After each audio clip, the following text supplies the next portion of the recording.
Welcome back, everyone. I am Friar Tuck. This is my epoch. Okay, so I'm walking from Jacksonville to Alachua. I'm hoping to hitch a ride.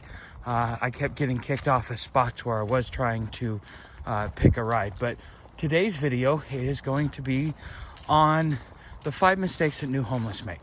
So the first mistake, and this is made not only by new homeless, but homeless who have been homeless too long, especially your home bums.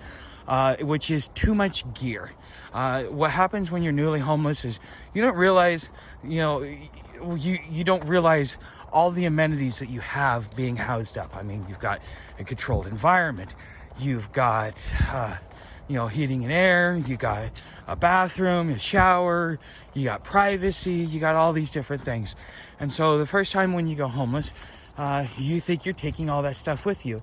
And this is even a problem I saw with Silver Spoon, is that he would, he had a bunch of useless stuff, nothing that ever worked for him. And I ended up having to give him some of my stuff because he was unprepared.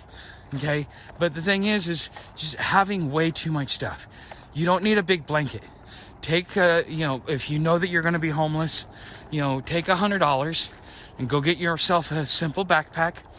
Something that will kind of hold up, and at least have a sleeping bag, because I've asked a lot of traveling hobos what they thought was the most important piece of gear, and it was unanimous, a sleeping bag.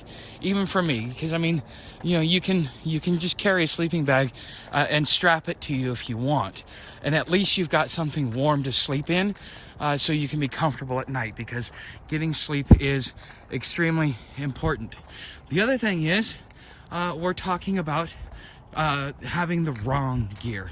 Okay, if you were out there and like for me, great example, I'm riding rails and yet I've got an inflatable pillow and an inflatable sleeping pad. Well, with the roughness of the ground, the roughness inside the trains, it became that it doesn't last. You need to get things that are a lot more durable. Things that are, people will say will last you 10 years, will probably last you 2 out here because of everyday use. Okay, so making sure to have the right gear. The most important piece of gear for you to have, other than a backpack, is a sleeping bag. Now, if you are going to be a home bum and stay local, well, then you should probably think about building a first aid kit. And also, you don't need a week's worth of clothes and a week's worth of socks. Socks are given away quite frequently, especially whenever you stop in on the bum feeds or other places. So what you really need is 2 pair of pants, 1 to wear, 1 to wash. You need 2 shirts, 1 to wear, 1 to wash. You need maybe some thermals, just 1 set, and you're probably going to end up wearing it for quite some time. Maybe get yourself a second set if you've got the room and you don't mind carrying it, and if you can find one that is light enough, because every ounce counts. Okay, but if you are planning on migrating, you may not need those thermals, because you can put yourself in certain places where you can you can put yourself in certain places where you don't need your thermals, because you can ride the rails, you can hitchhike, you can take Greyhound, however it is that you want to travel.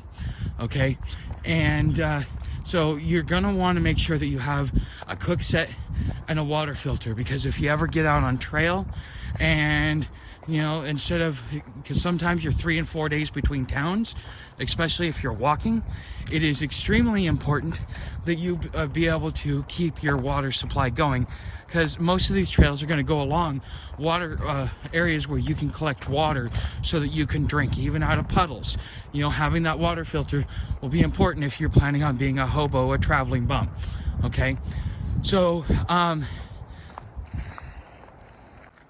number 3 is telling sob stories. And this is something that I see that happens with the new homeless, and some of them just stay in that habit because they think that people will feel sorry for them. In a lot of ways, it's like my learning how to panhandle. I'm sitting there watching a guy making $20 an hour, and I've rarely ever made $20 in a day. But a lot of it has to do with the way in which you portray yourself. People don't want to hear sob stories. People want to hear that what it is that you're doing to get yourself up.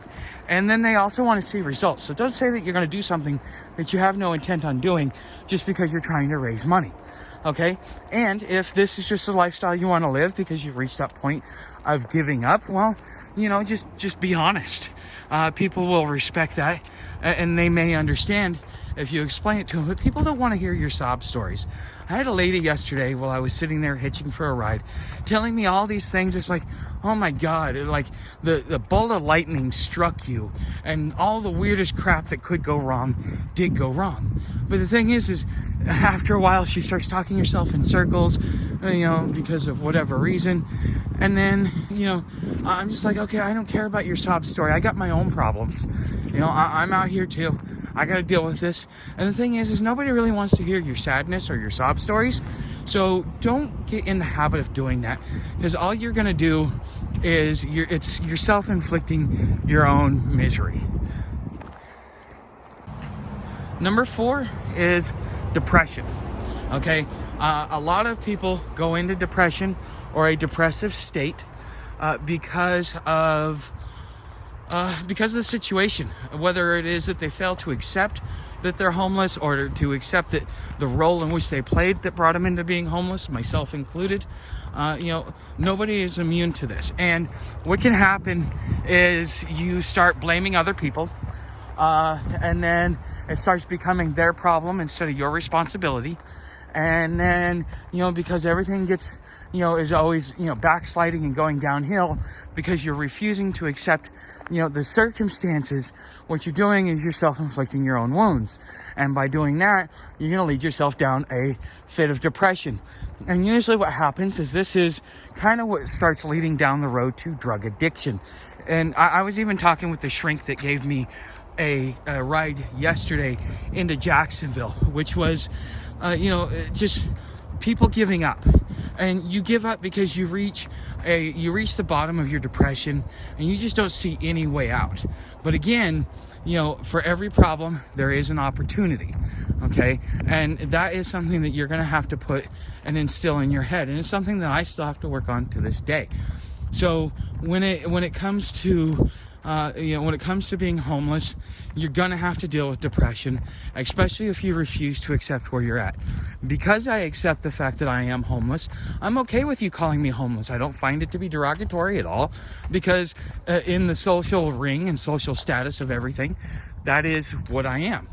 And so therefore, because I accept it, and I know that there is a way out. See, and that's what most people fail to realize. Because they refuse to accept it, then they also fail to realize that there is also a solution, a way to get yourself out of it, so that you, as an individual, can go back to the success that you had once enjoyed.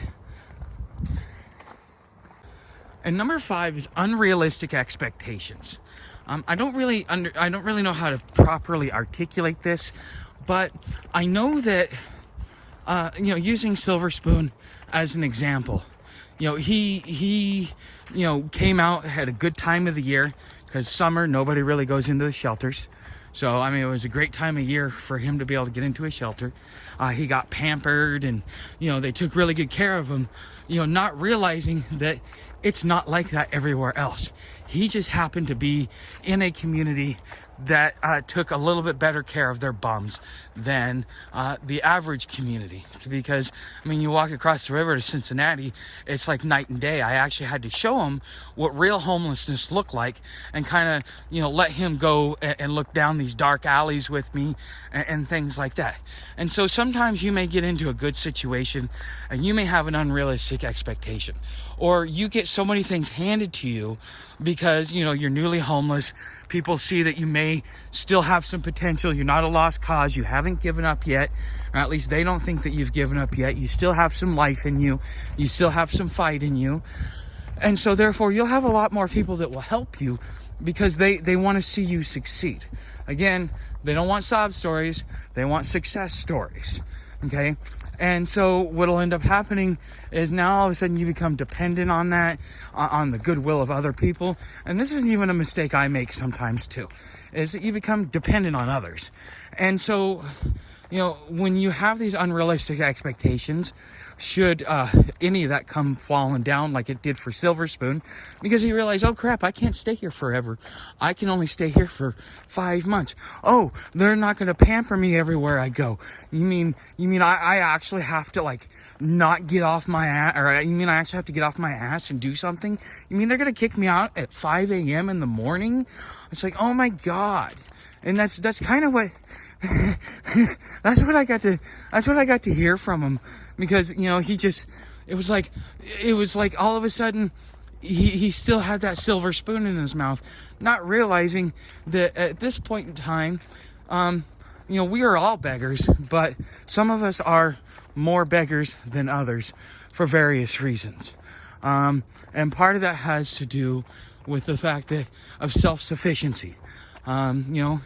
Some of us become more reliant on others than we want to. And sometimes we forget it and we try to get a little arrogant about it. I know I've done it at least once or twice, but it is something that we as the homeless is kind of part of an evolutional cycle. But anyways, these are the 5 mistakes that most new homeless make when they first come out. If you want to be successful, there's other videos where I talk about 5 tips to being homeless, and that will help you do things or be successful in your endeavors as homelessness. Because here's the thing, at the end of the day, what goes down must go up. What goes up must go down. It is the boomerang effect, the law of causation. You can call it whatever you want, okay?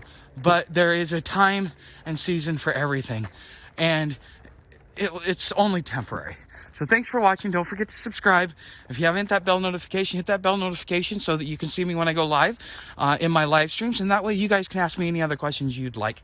Also, the Patreon community, if you are considering that you might be homeless or you might be affected by this, I do have hobo tutorials. There is a 7-day free trial, and then it's $10 a month after that.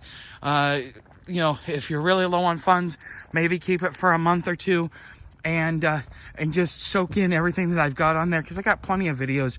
I've got enough on there to where I could teach you to be a seasoned veteran, even with the videos that I have up there, even if you don't continue.